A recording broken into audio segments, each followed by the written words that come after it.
Thanks in part to the internet, we live in a global economy, and there are people who travel the globe adding value to businesses in various ways. These people are called digital nomads, and these are their stories.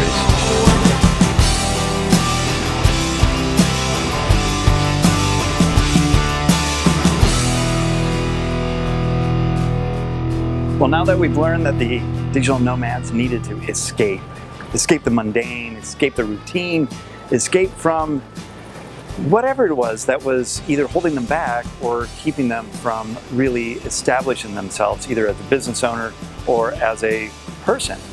And in this episode, we get to hear about the decision that was made to escape and to move 1,000 or 9,000 miles away from their home country to explore themselves, explore a new opportunity, and see what the world had to offer for them.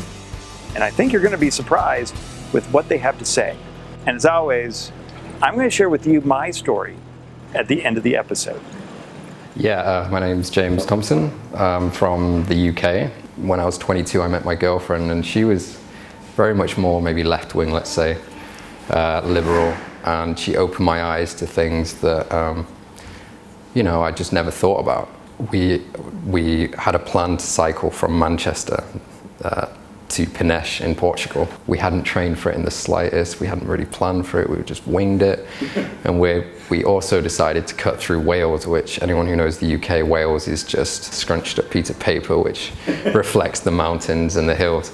So it was just so tiresome and exhausting, and it was raining every day, and there's just this moment where we're at a campsite and we're in a puddle of water and we're thinking like, why the fuck are we here? This is horrible, We got online one night and we looked on YouTube and we saw who it was, a YouTuber out in Chiang Mai, Thailand, and we were like, why are we not here?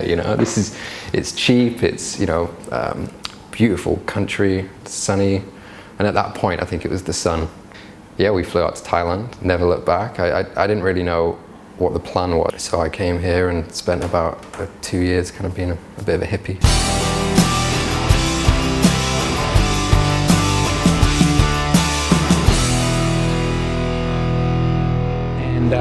And then I found Tim Ferriss's book, The 4-Hour Workweek.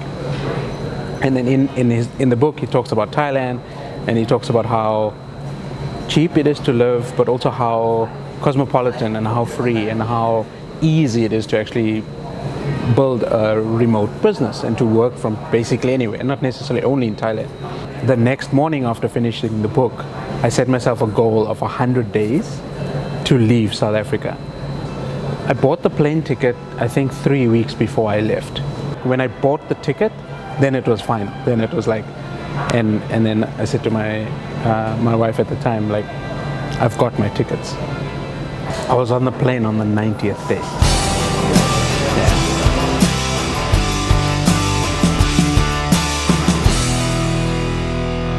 My name is Donald Carroll. I suffer from schizophrenia. For me, it's hearing voices, really from the time I wake until the time I go to bed. I thought I was living with the voice of God. I thought I was his son. I'm going to be the return. I'm going through all these tests and trials and seeing these visions. If I wanted to kind of stay in the US on my disability payment alone, with prices going up, I would have had to work, just to make ends meet. So I needed someplace that was kind of cheaper. I wanted to put down my web design work so I could finish my book. It's called The Awakening of John David. So I'm like, well, if I'm going to get by with just my disability payment, I'm probably going to have to go visit Mexico. Thailand came about because I lived 3 years in the Philippines when I was a kid. It's a much more comfortable lifestyle. There's no pressure to work. If I didn't work, I could still live quite well. Though I do have to work if I want to remain here. So it's kind of different. Yeah, it's kind of different.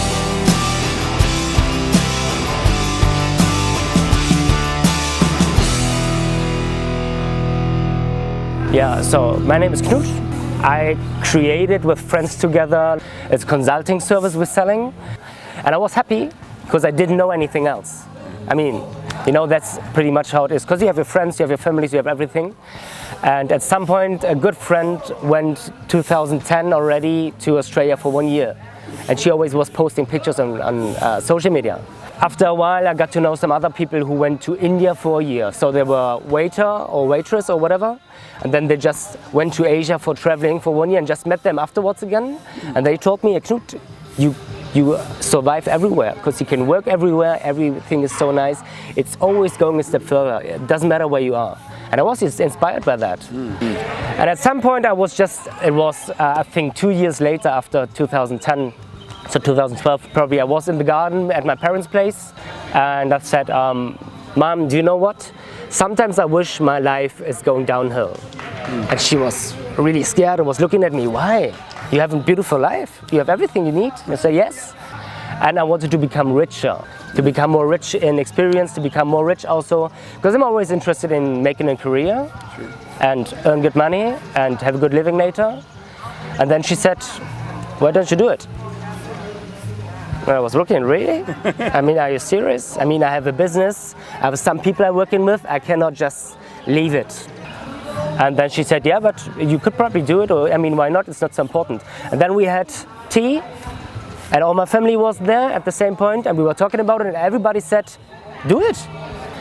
And as I was saying it, I get these ideas in my head. I said, oh, that would be nice to sit now in San Francisco at this bridge, to be in Sydney at this opera house, to be in the jungle in Venezuela or whatever, just have a nice picture with the guy who's living in the forest. And then I was calling my best friend. I said, I want to travel the world. That's what I said. And he had also big shiny eyes, and he said, oh, awesome idea, let's make a plan. And that's how it started, 2012, to make plans. And then it took 3 years actually to get into it and start.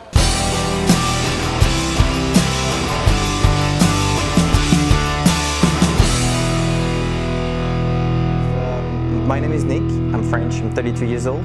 I live in Thailand, Phuket, so it's pretty much the good life. I'm a coach, people call me the growth designer. I was a waiter before actually, so I was backpacking, I was traveling the world, I've visited about 28 countries. I lived 2.5 years in London, but then later on I moved to Argentina, stayed 3 months, then later on I lived in Australia for 9 months.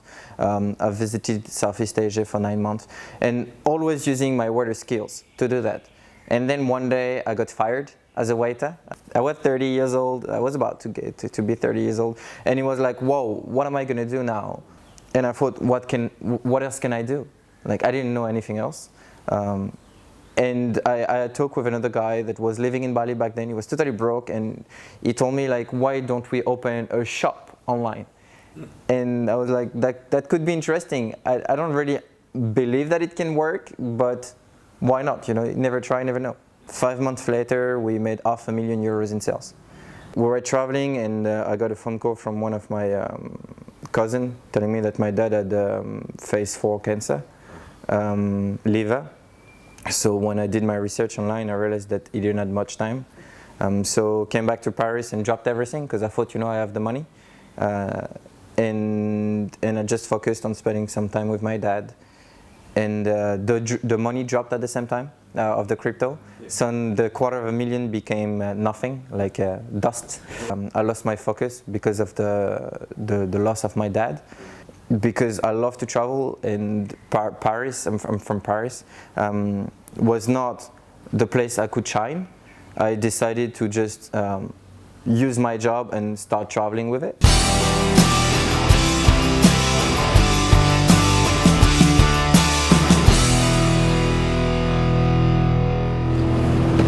You know, this is the skyline of Bangkok. Sometimes I have to pinch myself to really believe that I'm actually here. I know people have told me that, you know, gosh, Tom, you're pretty lucky to be able to do what you're doing. And I have to really admit, luck has absolutely nothing to do with it. It's all about choice. It was not a decision that came easy for me. Was it because I was scared? Yeah, that's why it was. But I made that decision, I booked a plane ticket, and I made it happen. And here we are, and living a new life and really enjoying it. Well, on the next episode, we're exploring even more with our digital nomads, so stay tuned, and thanks for watching.